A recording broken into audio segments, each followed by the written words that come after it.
You can now use the eyedropper and make forms to the positive and negative directions.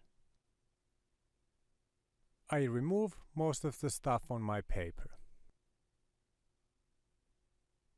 Next we'll continue to the mixing of the colors. We start this with grayscale. There's many different ways to blend colors in Photoshop. We now learn the most fundamental. This way we have the most control how the colors are blended. To make the colors blend, we need to change opacity. I start with a black paint. If my opacity is 100%, the black comes fully opaque. If I reduce the opacity, it is like putting water into the paint. I put the opacity down to around 40%. Now with one brush stroke, a single time the tip is touching the graphics tablet, I get 40% black.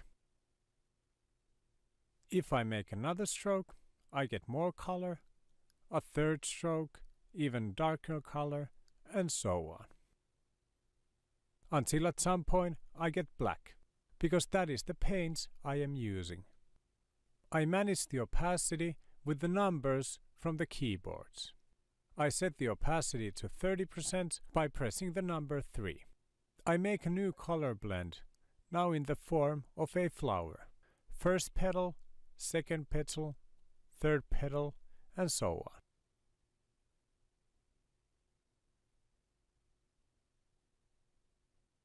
The color strokes add up to the old color strokes until they become black in the center. The steps between the colors are quite large. The transition is not smooth.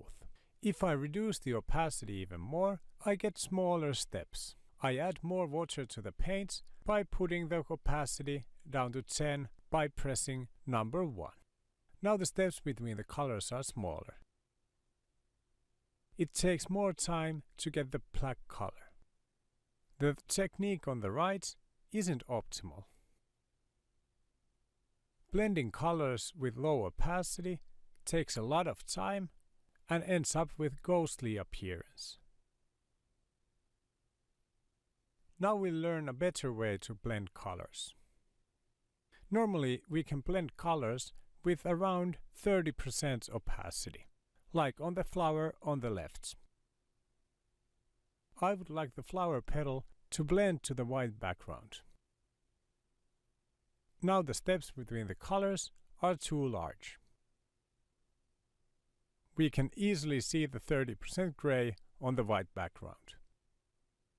We do the blending by leaving the opacity to 30%, but selecting the 30% gray from the canvas. Now our paint is not black anymore, it is the 30% gray. Now I can paint this color with the 30% opacity to the intersection of the gray and the white background. This doesn't do anything to the gray dots because it is that color, but it does darken the white background because the color is darker than the whites.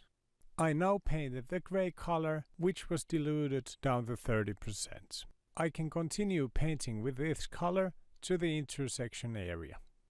Dab, dab, dab, dab. Now the steps are much smaller. If the color differences are still too deep, I can continue with this technique. Now selecting the lightest of the grays and again painting to the intersect area. I get an even softer mix. You can do this also to the negative direction. Select the background color and mix that to the darker colors. Or select any of the in-between colors and paint that again with the 30% opacity.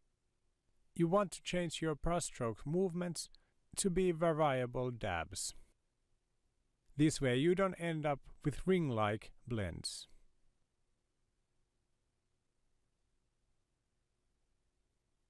Practice this so that first make a black spot. You can use 100% opaque color for this. Reduce your paint opacity back to 30% by clicking on number 3. Now blend the black spot to its right so that it will blend to the white background in a longish distance.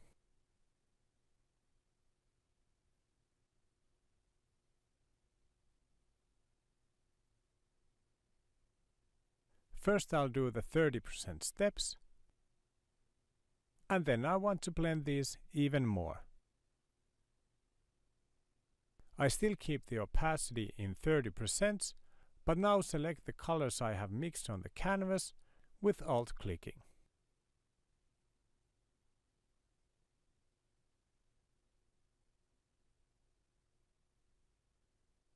I select the in-between colors and blend these to the right or to the left, depending if I want to darken or lighten particular areas. I make different sized brush strokes to blend the colors in a natural form.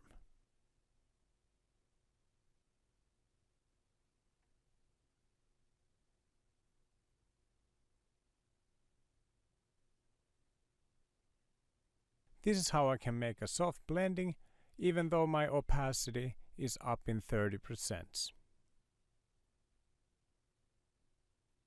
You can make it super smooth if you want to.